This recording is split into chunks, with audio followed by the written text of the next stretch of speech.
Three men were meeting at the local bar. They hadn't seen each other for many years now, and they were all excited to meet and catch up with each other.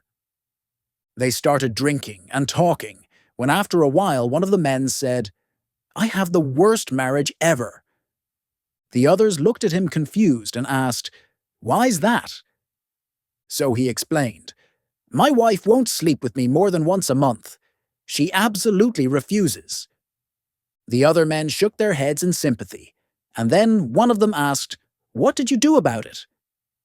So he says, "Well, I sleep quite regularly with that blonde woman over there by the pool table.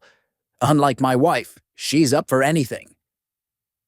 The men laugh, and then the second man says, "That's good for you, but trust me, I have the worst marriage ever." He continued, "My wife won't sleep with me more than once a year." The others shook their heads in sympathy and asked, "And how do you deal with that?" He says, "Well, I actually also have quite regularly intimate time with that blonde over there by the pool table." All the men laughed, and then finally the third man said, "I for sure have the worst marriage ever." The others asked him, "So what's wrong with your marriage?"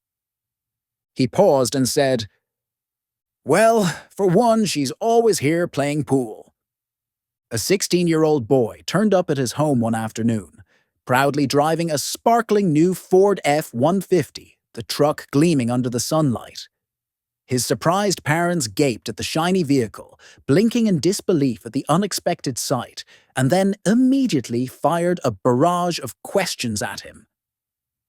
"Where on earth did you manage to get that truck?" his father asked, completely bewildered.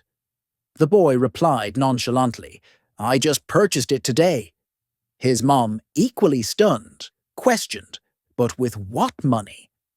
She was fully aware of the substantial amount that a fresh-off-the-production line F-150 would cost, a price well beyond her son's means.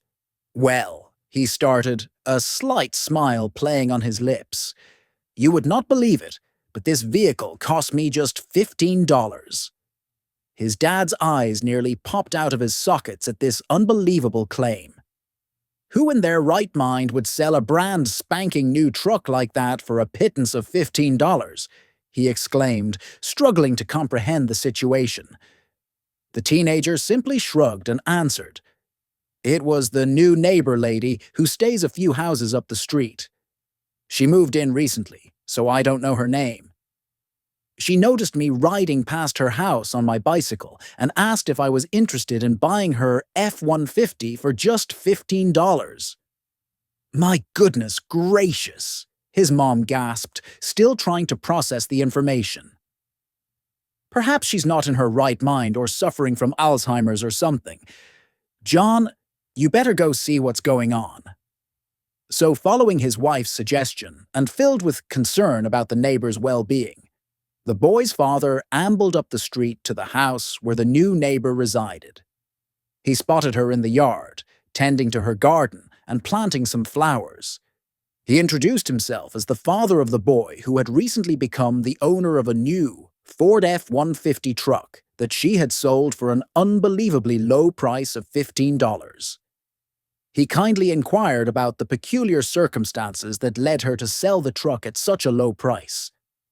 "Well," she replied calmly, continuing to plant her flowers, "a couple of days ago, my husband left home on the pretext of a business trip, but to my utter surprise, yesterday I received a call from his boss, revealing that my dear husband had actually eloped to Hawaii with his secretary and has no plans to return."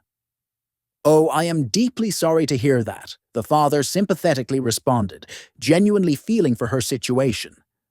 "But I'm struggling to connect this unfortunate turn of events with my son purchasing your truck." The lady's face took on a shrewd expression as she explained, "Well, this morning he called me in a panic, lamenting that he was stranded in Hawaii since he had been robbed of his wallet, which contained all his credit cards and cash. He told me to sell his brand new F-150 and send him the money, so I did.